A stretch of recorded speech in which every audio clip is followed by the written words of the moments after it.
John chapter 1 verses 6 to 13. That is the Word and the world. The Word and the world. There it is written in the scriptures, there was a man sent from God whose name was John. He came with a witness to testify about the light, so that all might believe through him. He himself was not the light, but he came to testify to the light. The true light, which enlightens everyone, was coming into the world. He was in the world, and the world came into being through him, yet the world did not know him. He came to what was his own, and his own people did not accept him. But to all who received him, who believed in his name, he gave power to become children of God, who were born not of blood, or of the will of the flesh, or of the will of man, but of God. The second unit of the prologue begins with a reference to John the Baptist. Though the title The Baptist never appears in any point of the Gospel of John, for many readers of the New Testament, John's appearance here will come with a little purpose, since he is the one of the first characters introduced in all of the synoptic Gospels in Mark and Matthew. John is the most first characters to speak about. In the Gospel of Luke, the narrative begins with the introduction to John's parents and miraculous circumstances surrounding his birth. He is a key figure in all four New Testament Gospels. However, the picture of John the Baptist in the Gospel of John differs significantly from his presentations elsewhere in other Gospels. This recognition provides yet another reminder that we must read each Gospel on its own terms before introducing other first century interpretations of Jesus' life and ministry. In chapter 1 verse 6, we learn what John has been sent from God. In Greek, it can be read as apostolamenos parathiou, means sent from God. A description that is important for the unfolding of story, since Jesus is the only other character in John's story described as sent from God. This revelation about John's origins create a subtle link that will serve to connect the public careers of the two teachers. The next few verses clarify John's status, vice versa of Jesus. John is not the one who is the light, but rather a witness of the light in verses 7 and 8. He testifies to the true light in order to engender belief in the one who enlightens all humanity, that is Jesus Christ. We see John has no messianic status, something John will later admit when he is questioned publicly in chapter 1 verses 19 to 21, though he has been authorized by God to bear the witness of Jesus Christ. So he is not the light, he has come to witness about the light. In the view of some scholars, John's testimony about himself and the narrator's description of him are two pieces of wider anti-Baptist polemic found in the multiple places in the Gospel of John.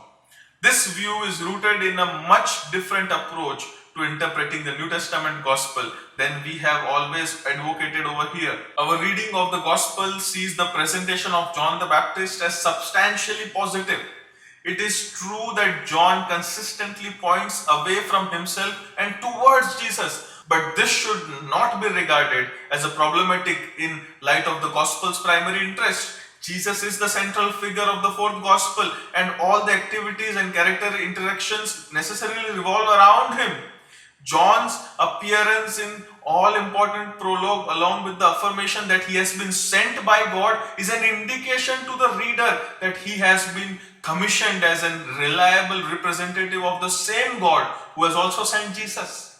As such, John's subsequent testimony about Jesus as the Lamb of God in 1:29-36 and Son of God in 1:34 will prove to be reliable and will provide the reader with further necessary information about the identity and the mission of Jesus Christ.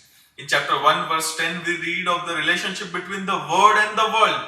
In Greek, for the world, the word is used cosmos. In Hellenistic Greek, cosmos is a complex and a multi-layered term that carries a range of meanings, several of which are used over here in John's Gospel itself. The narrator uses cosmos to refer to material reality of the created order, first of all. Material reality of the created order in chapter 1 verses 10b. Secondly, the physical realm into which Jesus has entered, that is used in John chapter 1 verse 9, 10a, John chapter 3 verse 17 and verse 19, and John chapter 6 verse 14. And thirdly, the object of God's affection and salvific intentions.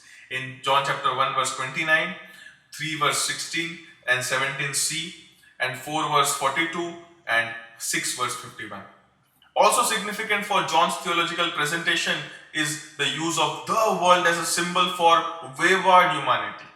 These various nuances help us to create a sharp dichotomy between the ethos of the realm above, the place from which Jesus has come, and the ethos of the realm below. In short, the Gospel of John, the term cosmos is used as for a place, for a people, and a general attitude of opposition to God. The reader must pay close attention to the ways in which the term the world or cosmos is used according to its particular given context. As a means of laying the groundwork for one of the most Gospel's major themes, the rejection of Jesus, the narrator continues by commenting that the Word came into His own place, that is the world as a physical realm, to His own people, that is humanity. They did not receive Him. In verse 11 we read this. Against the backdrop of the previous verse, which details the Word's rejection by the world, this verse provides further confirmation that the world is hostile to the Word, Jesus Christ. As an agent of God's creation, the Word is a generative force behind everything that exists. Thus, it is appropriate to refer to the world as His own place and all of humanity as His own people. The Word has come into the world that He created, and the world presently suffers from a darkened perspective. Such darkness renders humans unable to understand the Word and being openly hostile towards His mission. Despite the existential reality, there are some who will recognize the Word for who He truly is, call upon His name, and become a part of God's newly constituted family, a family built solely by God's initiative. The authority to confer the status child of God has also been granted to the Word. These children are new creatures born not out of as a result of human sexual relations. No, they are reborn by God's initiative and by God's agency of the Word.